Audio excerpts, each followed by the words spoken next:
Shalom, selamat pagi saudara sekalian. Puji Tuhan kalau hari ini kita bertemu lagi. Kita akan membaca bersama-sama ayat firman Tuhan, kita akan merenungkan dan kita juga akan berdoa bersama. Bapak Ibu Saudara sekalian, renungan pada pagi hari ini kita akan mulai baca dari Ulangan 31 ayat 1 sampai ayatnya yang ke-8. Yosua sebagai pengganti Musa. Kemudian pergilah Musa, lalu mengatakan segala perkataan ini kepada seluruh orang Israel. Berkatalah ia kepada mereka, "Aku sekarang berumur 120 tahun. Aku tidak dapat giat lagi, dan Tuhan telah berfirman kepadaku, sungai Yordan ini tidak akan kau seberangi.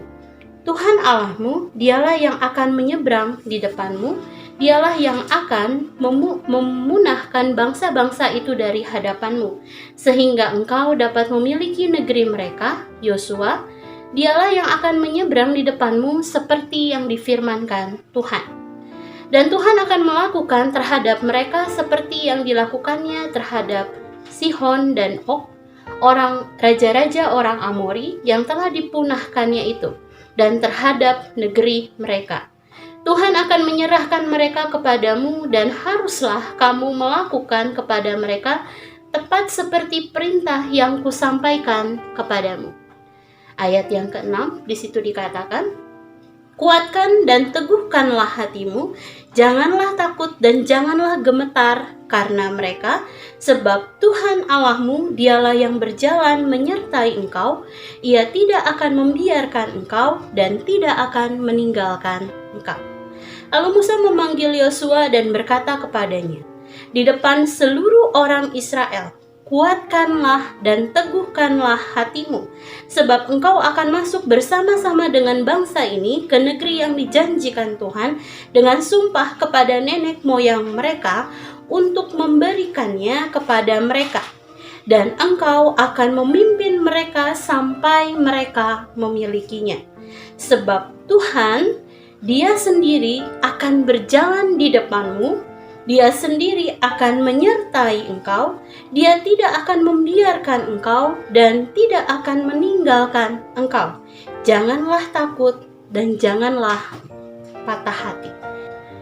Saudara, pada akhir tahun 2019, Wuhan diguncangkan dengan terpaparnya banyak penduduk Wuhan oleh virus SARS atau yang disebut dengan COVID-19 yang menyerang semua orang yang memiliki imun tubuh yang lemah dan menyebabkan kematian dengan jumlah yang sangat banyak. Tidak sampai di situ. Memasuki tahun 2020, virus COVID-19 telah menyebar ke negara-negara lain dengan sangat cepat.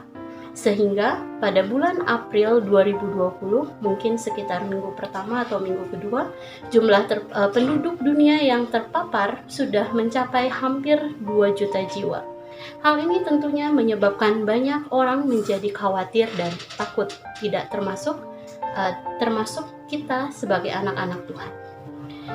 Saudara, dalam Ulangan 31 ayat 1 sampai 8, Tuhan mengingatkan kita bahwa Dia akan selalu menyertai kita di jalan-jalannya yang benar. Dan sebagai umatnya, kesadaran akan keberadaan Allah dalam kehidupan kita akan terbangun dari hubungan yang erat dengan Tuhan. Dan hasilnya, maka kita akan senantiasa menyadari keberadaannya melalui kasih-Nya yang senantiasa melingkupi kehidupan kita, penghiburannya yang ada dalam setiap musim kehidupan kita, dan tuntunannya yang selalu mendatangkan sukacita dan kebebasan.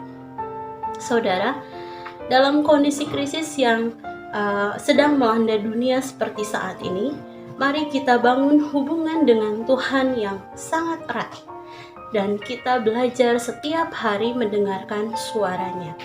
Mari kita mulai kembali membangun hubungan dengan Tuhan dengan membaca firman Tuhan setiap hari, berdoa setiap hari, memuji menyembah Tuhan setiap hari. Bahkan kita bisa mengajak keluarga kita untuk membangun mezbah doa bersama dan mengadakan ibadah secara bersama-sama. Sehingga situasi yang kita hadapi seperti sekarang ini di mana penuh dengan kekhawatiran, penuh mungkin dengan ketidakpastian akan masa depan, mungkin penuh dengan ketakutan, dapat kita terima sebagai jalan Tuhan atau pathway yang telah Allah rancangkan bagi umatnya. Saudara, dengan demikian hati kita akan dijauhkan dari ketakutan dan kekhawatiran yang berlebih-lebihan. Percayalah, Allah senantiasa beserta dengan kita. Selamat pagi, Tuhan Yesus memberkati.